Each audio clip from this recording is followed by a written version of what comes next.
Thank you. अब देखो सीखने वाली बात ये है कि मैं तो इनसे सीख रहा हूँ, पर कहीं ना कहीं टीम को ये बात सीखनी चाहिए, वो नहीं सीखते, इसीलिए अब मैं वो सब यूज नहीं करना चाहता। तो सबसे पहले इस तरीके के प्रोग्राम में हमें ये इन्वेस्ट करना है। उसके बाद हमें कोई बुक हमें खरीदनी पड़े, परचेज करनी हो, कोई टूल लेना पड़े, अपने पैसे से लीजिए अगर आपको वाकई में स्पीड से ग्रोथ करना है। हम भी नहीं लेना चाहते थे, हम भी नहीं खर्च करना चाहते थे, हमें भी 100 रुपये खर्च करने में दुख होता था। बट आज एक्सपीरियंस में बता रहा हूं, जितना जल्दी आप अपने पैसे से टूल लेके खर्च करके उन्हें पढ़ेंगे, उन्हें इंप्लीमेंट करेंगे, उतनी स्पीड से आप स्टेज पे आ सकते हैं। विश्वास करना, क्योंकि जब दर्द होता है ना, 1 रुपया भी अगर होता है तो हम उसे सोचते हैं यार ये कैसे गिर गया, बताओ। अगर किसी ने हमारे 10 रुपये रख लिए तो उसे भी हम सोचते हैं यार ऐसा कैसे हो सकता है। अब कोई और ले रहा है तो आप क्यों सीखेंगे, आपके यानी माइंड में बर्डन ही नहीं आ रहा है, प्रेशर ही नहीं आ रहा है, आप चीजों को अंदर जाने नहीं दे रहे हो, राइट सर। उसके बाद टेक्निकल ट्रेनिंग हो सकती है, जैसे जैसे यानी आप उसके लिए एलिजिबल हो तो उसमें भी आप जाना शुरू कीजिए। मैं विनर था और मेरा विनर भी मेंटेन नहीं था, बट गुरुजी ने मेरे से बोला चलना है, मैं कमाता था, बट काम समझ में आ गया था, वो कमाई मैं यहाँ इन्वेस्ट करता था, दाएं बाएं नहीं, सारी चीजें छोड़ दी, कुछ नहीं, सिर्फ आरसीएम। 1000 की टिकट लगती थी उस टाइम, और उस टाइम तो 5,000 आते थे, कोई फर्क नहीं पड़ता था। अच्छा एक ही बार बोला था, आप पूछना फिर नहीं बोला सर नहीं, हर बार डन रहता है, ओके सर मैं चलूंगा, नो डाउट, क्योंकि मुझे बचपन से मैनेज करना आता है। मैं 7वीं क्लास में पढ़ता था, तब से मैं दुकान चलाना सीख गया।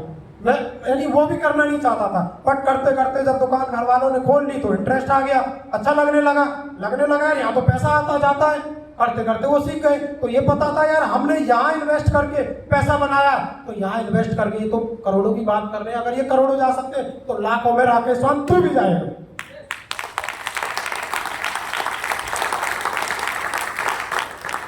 साहब इस तरीके के प्रोग्राम, मीटिंग, सेमिनार, आना जाना, और रात गुरुदेव रामकिशन जी ने भी एक अनाउंसमेंट की थी कि हम अप्रैल में आ रहे हैं जम्मू कश्मीर, अशोक जी से जो शादी जून पे थे, और उसमें हमारा नंबर रहेगा। मैंने तो उसी टाइम लॉक कर दिया, ओके डन, क्योंकि सफलता ये भी कहती है, सफलता का ये भी राज है। अभी यहाँ रॉयल्टी अचीवर थे यहाँ, और किसी के 35 साल, किसी की 40, किसी की 42, किसी की 32, और एक साथी थे 62 साल।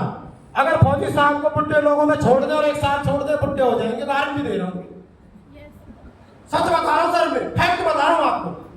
क्योंकि अगर इनके गुण मेरे अंदर आ सकते हैं और मेरे गुण इनके अंदर जा सकते हैं, तो जैसे लोगों में रहेंगे तो वैसे गुण आएंगे ही आएंगे, डेफिनेटली। आप करके देख लीजिए। और जब ये यहाँ खड़े थे, अभी नई उम्र के लोगों में खड़े हैं, यंग के साथ, तो ये क्या लग रहे थे, यंग। प्रैक्टिकल बता रहा हूँ, सच बता रहा हूँ सर, मैं रियलिटी में, आप विश्वास करो। तो हमें यानी मैनेज करना आना चाहिए। और ये जो मनी भाई है ना, ये ऐसा करना, मतलब आप समझना, अगर ये संभालना आ गया तो व्यक्ति वाकई में जीवन को बना जाता है। अगर ये संभालना नहीं आया तो जीवन बिगड़ जाता है, क्योंकि जब ये आता है ना तो व्यक्ति फुदकता है, ये कर दूं, वो कर दूं, पता नहीं क्या क्या कर दूं। आरसीएम बिजनेस आपको धीरे धीरे धीरे धीरे धीरे धीरे पैसा देता है। Beginner, learner, starter, opener, eagle, runner, winner, star, royalty, जब धीरे धीरे आता है, वो भी संघर्ष करके आता है। बहुत सारा आपने कई बार इन्वेस्ट किया, बहुत जगह गए, बहुत सारे लोगों ने मना किया, ताने दिए, तो आप इतने पक्के हो जाते हैं, मजबूत हो जाते हैं, आपको 1 रुपये की भी पता है इसकी वैल्यू क्या है। फिर आप क्यों खर्च करेंगे भाई, गलत जगह क्यों लगाएंगे? तो फिर आपका जीवन तो आरसीएम बन चुका है ना। तो ट्रिपल M फार्मूला, अब बताओ फॉलो करना चाहिए नहीं करना चाहिए? मैं बहुत सोचता रहता हूँ, और जब कोई साथी वाकई में दिल से बात करता है, कोई बहन बात करती है, कोई भाई बात करता है, मतलब मैं पहचान लेता हूँ ये दिल से बात करता है, तब मैं ऐसी चीज़ें उसे शेयर करता हूँ, वरना उसकी बातों से बातें चलती रहती है, ओके सर, ठीक है सर, सब हो जाएगा, क्योंकि सारी चीज़ें तो किसी के हाथ में नहीं है।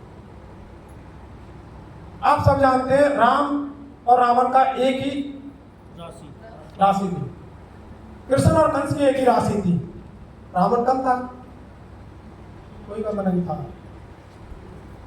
बट अंत सबका होना था, माध्यम कोई और बनना था। और प्रभु श्री राम का भी अंत हुआ, हम और आपका भी अंत होगा, बट इस बिजनेस का अंत नहीं होगा। मैं ये सोचता हूँ ये पीढ़ी दर पीढ़ी चलेगा।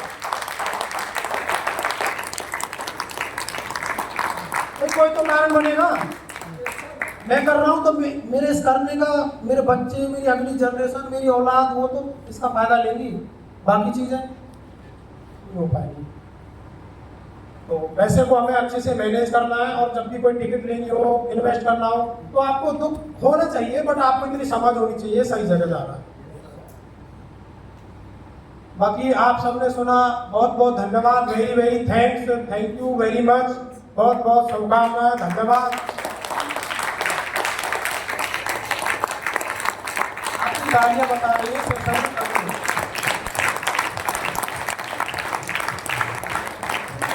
बहुत बहुत धन्यवाद।